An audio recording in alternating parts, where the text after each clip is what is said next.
Hurricane Irma Tampa update. Storm surges threatens to engulf Tampa Bay as hurricane hits. Hurricane Irma lost strength as it wreaked havoc along the west coast of Florida, leaving at least 4 dead and millions without power. By the time the killer hurricane hit the city on Tampa Bay overnight, it had been downgraded all the way down to Category 1. Hurricane Irma had 85 miles per hour winds and was located 25 miles northeast of Tampa by 2 a.m. EDT, according to the NOAA National Hurricane Center, NHC. Sky correspondent Cordelia Lynch, who was reporting from Tampa, said largely the city appears unscathed despite the eye of the storm passing near Tampa. But she said, the focus is turning to storm surges now. There has been a lot of low pressure from Hurricane Irma that has pulled out all the water from the bay here in Tampa. Locals say they have never seen anything quite like it. They don't know when it's going to return, and the fear is that water will come gushing back and it could be very powerful indeed. The worried residents of Tampa were yesterday seen inspecting the extreme receding water in Tampa Bay ahead of Hurricane Irma's arrival today. CBS Miami chief meteorologist Craig Setzer said Tampa Bay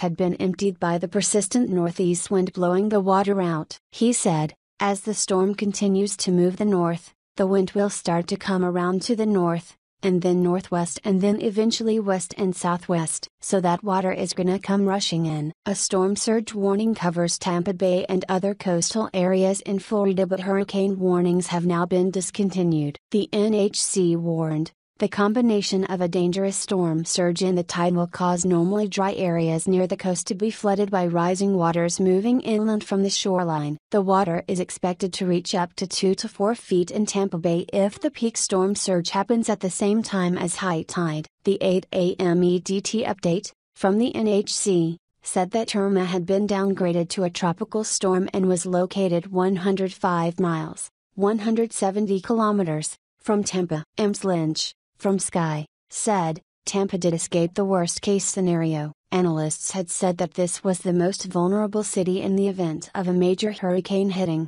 Hurricane Irma caused devastation in Florida after crashing through the Caribbean as a powerful Category 5 hurricane. Irma made landfall as a Category 4 hurricane in the Florida Keys on Sunday and is now heading towards Georgia. A weakened but still dangerous Irma pushed inland Monday as it hammered Florida with winds and floodwaters that created hazards even for rescuers trying to help beleaguered residents. Irma was downgraded to a tropical storm over Florida, but it still had winds near hurricane force. Its outer bands were also blowing into Georgia, where the storm's center was expected to arrive later in the day. With rough conditions persisting across Florida, many communities in Irma's wake feared what destruction would be revealed when daylight came. Winds knocked a utility pole and power lines onto a sheriff's cruiser late Sunday in Polk County east of Tampa, illustrating the dangerous conditions for emergency personnel. A deputy and a paramedic, who had just escorted an elderly patient to safety,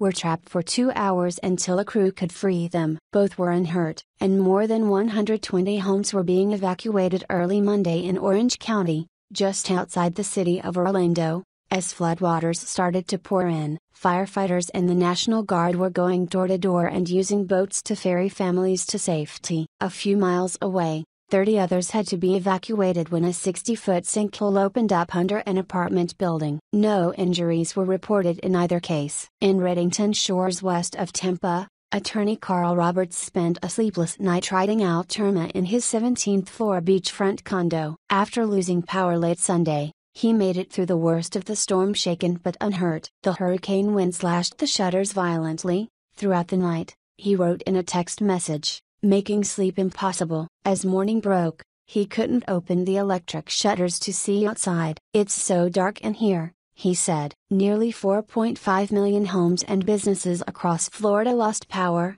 and utility officials said it will take weeks to restore electricity to everyone. More than 100,000 were in the dark in Georgia. Irma's center was about 105 miles, 170 kilometers, north of Tampa when forecasters announced it had weakened to a tropical storm. However, they warned its maximum sustained winds were 70 miles per hour, 110 kph, and the storm was still producing higher gusts. The monster storm, which arrived in Florida as a Category 4 hurricane, has toppled at least 3 construction cranes, 2 over downtown Miami and 1 in Fort Lauderdale. People in the heavily populated Tampa St. Petersburg area had feared a first direct hit from a major hurricane since 1921. But the storm weakened to a Category 2 as it approached that area. Tampa Mayor Bob Buckhorn said the situation was not as bad as it could have been, but warned residents that dangerous storm surge continued. He also described downed power lines and other debris. "What we feared the most was the surge," he said in an interview on MSNBC. "The surge is yet to be finished." Meanwhile, rescue efforts ramped up in the evacuated neighborhood near Orlando as guardsmen in helmets and fatigues rolled through standing water in a high-clearance vehicle. Firefighters rescued a puppy from one of the homes there and leashed the anxious dog to the front of one of their trucks to give it water and snacks. As the sun rose in Orlando, many tried to survey the damage, but authorities warned that conditions remain dangerous and asked people not to venture outside because of a curfew. No deaths in Florida were immediately linked to the storm. In the Caribbean, at least 24 people were killed during Irma's destructive trek across exclusive islands known as the vacation playground for the rich. In one of the largest U.S. evacuations, nearly 7 million people in the Southeast were warned to seek shelter, including 6.4 million in Florida alone. More than 200,000 people waited in shelters across Florida. Next, Irma is expected to push into Georgia, Alabama, Mississippi, Tennessee and beyond. A tropical storm warning was issued for the first time ever in Atlanta, where many schools canceled classes. Brian Kuhn, Florida's emergency management director, said late Sunday that authorities had only scattered information about damage. "I've not heard of catastrophic damage. It doesn't mean it doesn't exist. It means it hasn't gotten to us yet," Kuhn said. In the low-lying Keys, appliances and furniture were seen floating away, and Monroe County spokeswoman Cami Clark said the ocean waters were filled with navigation hazards, including sunken boats. The county administrator, Roman Gaztesi, said crews would begin house-to-house searches Monday morning to check on survivors. About 30,000 people heeded orders to leave the Keys as the storm closed in, but an untold number refused, in part because, to many storm-hardened residents, staying behind in the face of danger is a point of pride. John Houston,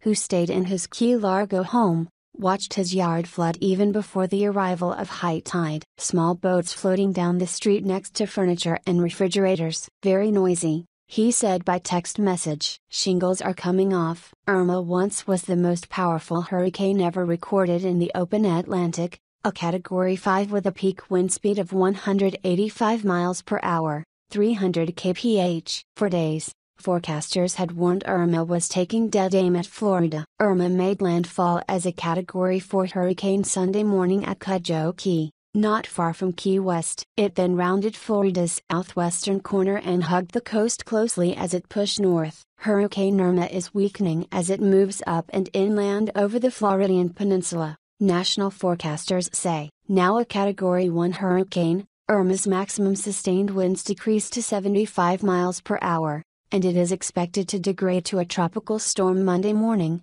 according to the National Hurricane Center. The storm's eye was north of Tampa as of 5 a.m. ET, and it is expected to move near the northwestern coast and cross the eastern Florida panhandle into Georgia this afternoon. It will then continue to move through southwest Georgia and Alabama Monday night, weakening to a tropical depression by Tuesday afternoon. Irma slammed into Cuba and Puerto Rico as a Category 4 or 5 storm during the last week, but by Sunday it had weakened to a Category 2 hurricane as it reached the Florida Keys, with maximum sustained winds reaching 100 miles per hour. At least 4 people in Florida have been killed by Irma, as well as at least 27 people across the Caribbean. More than 5.7 million customers remain without power across the Sunshine State. By Sunday evening, 573 shelters were open in 64 of Florida's 67 counties, housing 155,000 people,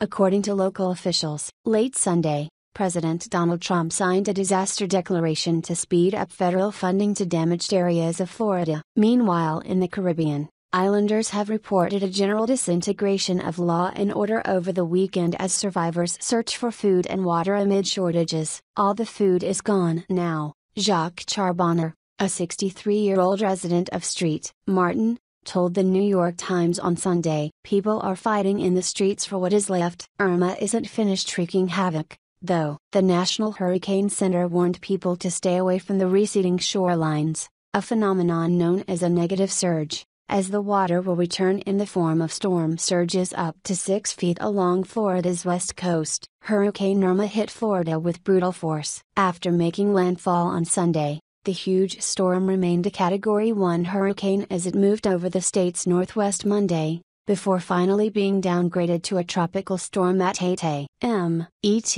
In large swaths of Florida, Irma has brought dangerous floodwaters, knocking out power and turning human possessions into debris. Irma has maximum sustained winds of 70 miles per hour and gusts of more than 90 miles per hour. At 8 a.m. ET, Irma was about 105 miles north-northwest of Tampa, one of several areas where storm surge warnings remain in effect. Flash flood warnings have been issued in Jacksonville, a victim, like other eastern Florida areas, of the heaviest rains that are commonly found in hurricane's northeast corner. Nearly 6 million electricity accounts in Florida are currently without power, according to the Office of Gov. Rick Scott. While the full extent of Irma's damage isn't yet known, the storm has weakened at a faster rate than expected. Irma was a hurricane for part of 12 days, having been dubbed a hurricane on August 31, when it was far from land in the Atlantic Ocean. For days, it was a Category 5 storm,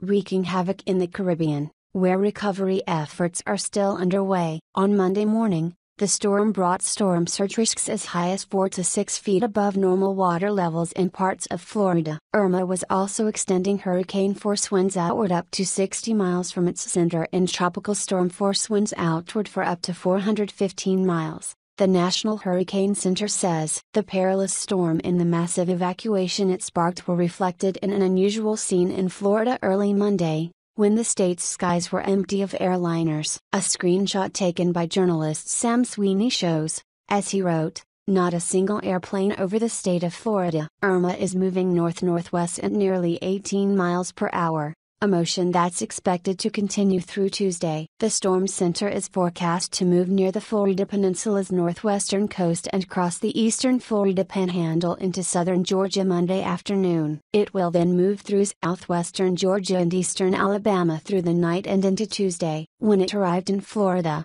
Irma is more than 400 miles wide.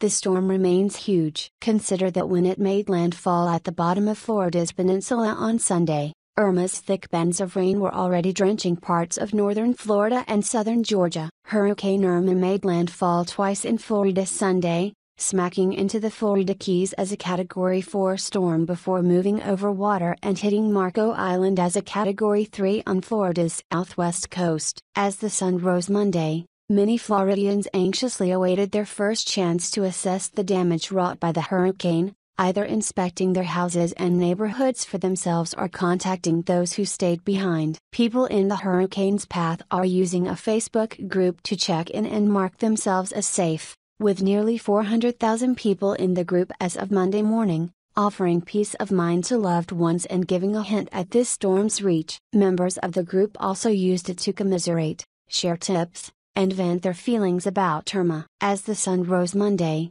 they also shared some of what they're seeing. A sample, from Benjamin McKinney in Davenport, Florida.